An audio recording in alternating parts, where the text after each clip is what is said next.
নমস্কার, আমি আপনাদের জয়দেব শাস্ত্রী। জ্যোতিষ শাস্ত্র অনুযায়ী সন্তানের চরিত্র এবং স্বভাব তার জন্ম কুণ্ডলিতে বিভিন্ন গ্রহের প্রভাবের দ্বারা নির্ধারিত হয়। বাবা মায়ের কুণ্ডলিনী এবং সন্তানের কুণ্ডলিনীতে কিছু গ্রহের অশুভ প্রভাব বা দোষ থাকলে সন্তান অবাধ্য বা খারাপ চরিত্রের হতে পারে। এই বিষয় নিয়ে, এই প্রসঙ্গে আজ আমি আলোচনা করব। কেন সন্তানের চরিত্র খারাপ হয় এবং স্বভাব খারাপ হয় এবং কোন গ্রহের প্রভাবে।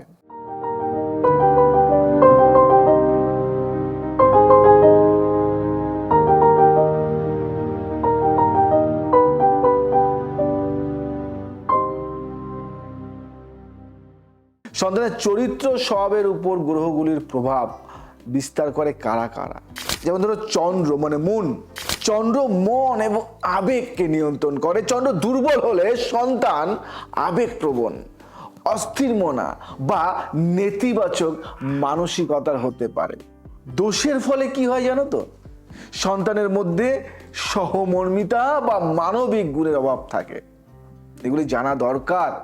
আমরা সন্তানকে খারাপ বলি, খারাপের আগে কোন গ্রহের জন্য খারাপ, সেই গ্রহের প্রতিকার কি আছে, সেই গ্রহের ব্যালেন্স কি আছে, এটা জানতে হবে। মানসিক ভারসাম্যহীনতা বা বিরূপ আচরণ করে যদি চন্দ্রের নেগেটিভ ভাইব্রেশন থাকে। কারণ কি? কারণটা বলি। তোমাদের যে ছকটা আছে সেই ছকে চন্দ্র যদি অষ্টম দ্বাদশ ঘরে থাকে, চন্দ্র শত্রু গ্রহের যেমন ধরো শনি বা রাহুর প্রভাব থাকে, তাহলে তো এটা হবেই খারাপ জিনিস। এবং তোমরা যদি বলো আমি একটা বেসিক প্রতিকার তোমাদের বলে দিই, তারপরে তো আমরা আছি ওটাকে কি করতে হবে। কিন্তু বেসিক প্রতিকার হলো সোমবার শিবের আরাধনা করুন, দুধ এবং চন্দন দান করার চেষ্টা করুন, দুধের কোনো জিনিস বানানো দান করার চেষ্টা করুন।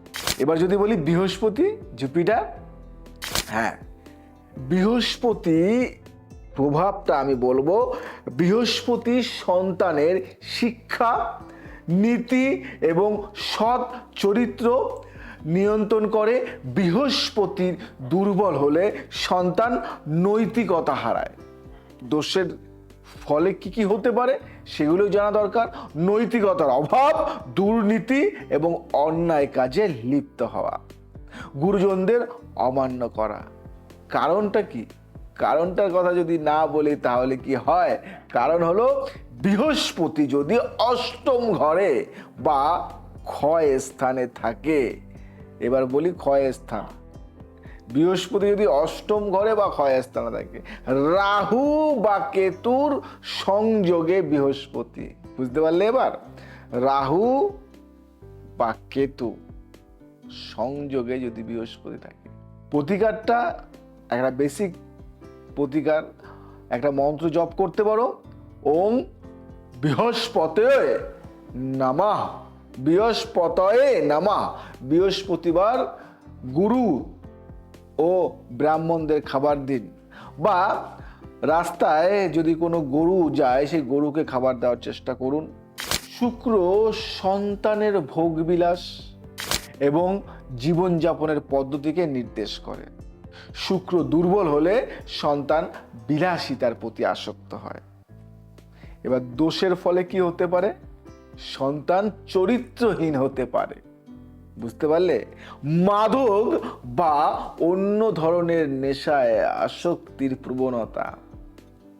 কারণটা কি এটাও তো জানা দরকার।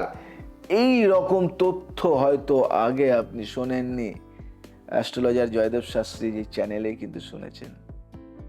শুক্র রাহু বা শনির দ্বারা প্রভাবিত। শুক্র অশুভ ঘরের অবস্থান।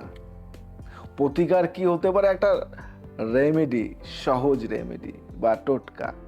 শুক্রবার মা লক্ষ্মীর পুজো করুন, আর সাদা বস্ত্র, সাদা কাপড়, সাদা কোনো দ্রব্য, সাদা জিনিস দান করুন।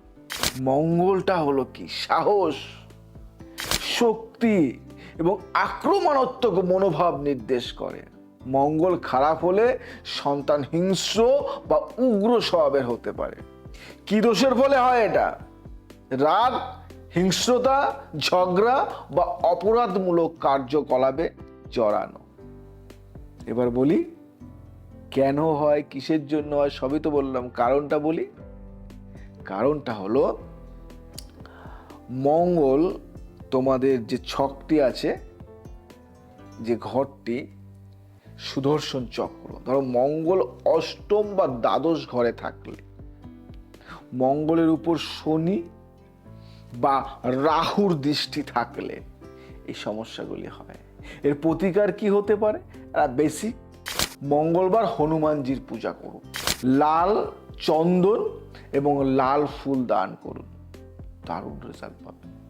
একবার করেই দেখুন না, দারুণ ফল পাবেন।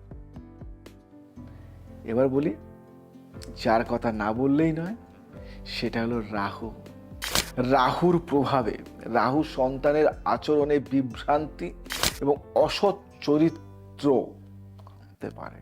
রাহুর দোষের ফলে যে জায়গাগুলি বেশি করে হয়, প্রতারণার প্রবণতা, অশুভ বন্ধুত্ব এবং মাদকাসক্তি, সন্তানের অশুভ কার্যকলাপের কারণে পরিবারের অপমান বা পরিবারের বিভিন্ন অপমানের দ্বারস্থ হতে পারে। এর কারণটা কি হয়? কারণটা বলি, রাহু পঞ্চম ঘরে বা বৃহস্পতি বা চন্দ্রের সঙ্গে যুক্ত থাকলে সমস্যাগুলি ঘটে থাকে।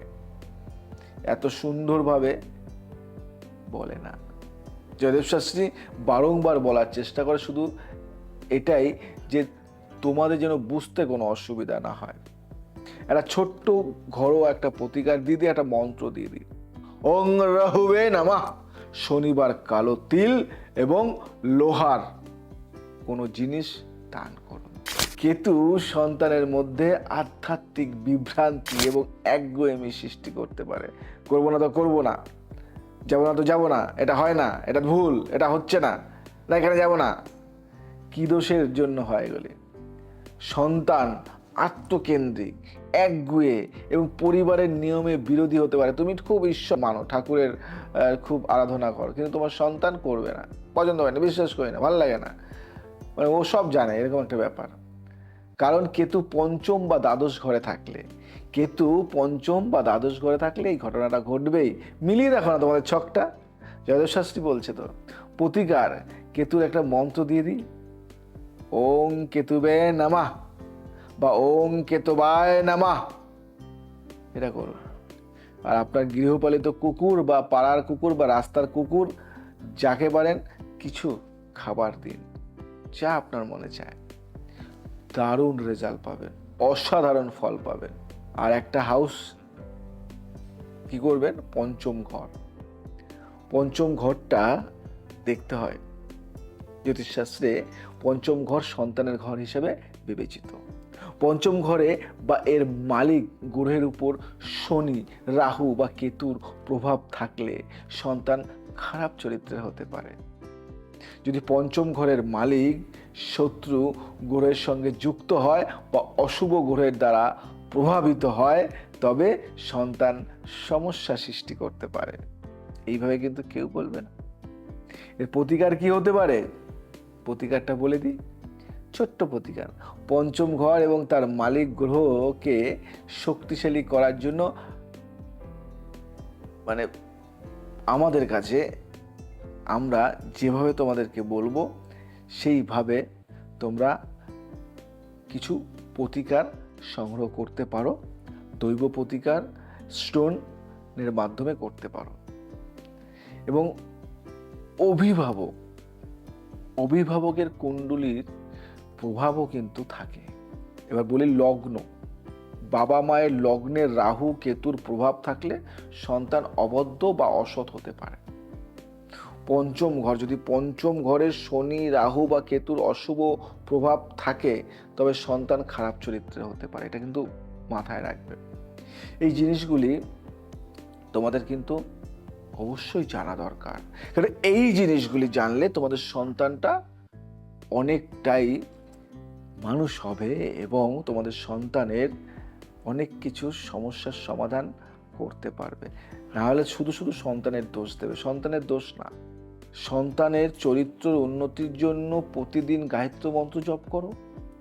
সন্তানের জন্য সপ্তাহে একদিন নিরামিষ আহার ও প্রার্থনা করো, এটা বাধ্যতামূলক করতে হবে, একদিন নিরামিষ করতে হবে, ঠাকুরের আরাধনা প্রার্থনা করতে হবে। সন্তানের জন্মকুণ্ডলিতে গ্রহের দোষ আগে তোমাকে বিচার করতে হবে, শনাক্ত করে সেই অনুযায়ী রত্ন ধারণ বা পুজো করা। পরিবারের মধ্যে সৎ আচরণ বজায় রাখুন। আপনি জানেন না আপনি অসৎ, আপনি ঝামেলা করেন, চিটিং করেন, লোককে ঠকান এবং লোকের সাথে বাজে কথা বলেন, আপনার সন্তানের কি হবে আপনি জানেন? আপনার সব থেকে বাজে হবে আপনার সন্তান। এটা মাথায় রাখতে হবে। শনির প্রভাব কমাতে শনিবারে শনিদেবের পুজো করুন।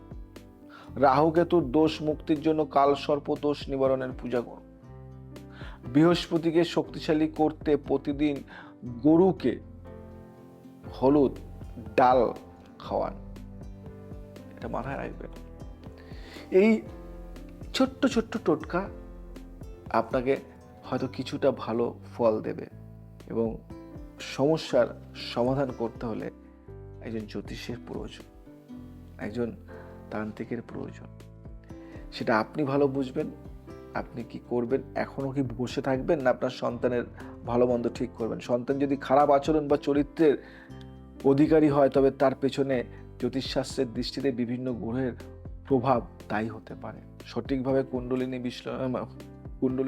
বিশ্লেষণ করে দোষ নির্ণয় এবং প্রতিকার করলে সন্তানের আচরণ ও চরিত্র ইতিবাচক পরিবর্তন আনা সম্ভব। এজন্য তোমাদের সবাইকে বলি, জ্যোতিষ পরামর্শটা অবশ্যই দরকার।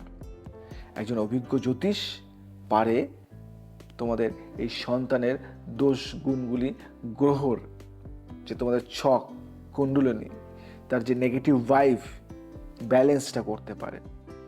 অনেক সময় দেখা যায় যে তোমার ছকে এমন কিছু সমস্যা রয়েছে যার জন্য তোমার সন্তানের খারাপ হচ্ছে, তুমি নিজেও জানো না।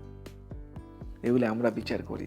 তোমার সন্তানের ঘর, তোমার ছক দিয়ে তোমার সন্তানের বিচার হবে।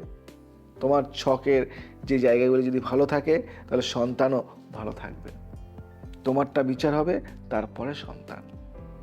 এখানেই অনেকে ভুল করে। আগে বাবার রোগটা দেখা হবে। বাবার রোগটা ঠিক থাকলে সন্তানের সেই জায়গাটাও ঠিক থাকবে। এটাই আমি জয়দেব শাস্ত্রী পুঙ্খানুপুঙ্খানুভাবে বুঝিয়ে দিলাম, বিশদে আলোচনা করলাম। যদি ভালো লাগে শেয়ার করো, লাইক করো, কমেন্টস করো এবং তোমাদের আরও কিছু জানার থাকলে আমাকে কমেন্ট করে জানিও।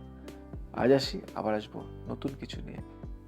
এই বছরটা তোমাদের সবার ভালো কাটুক। জয় শ্রী ঠাকুর।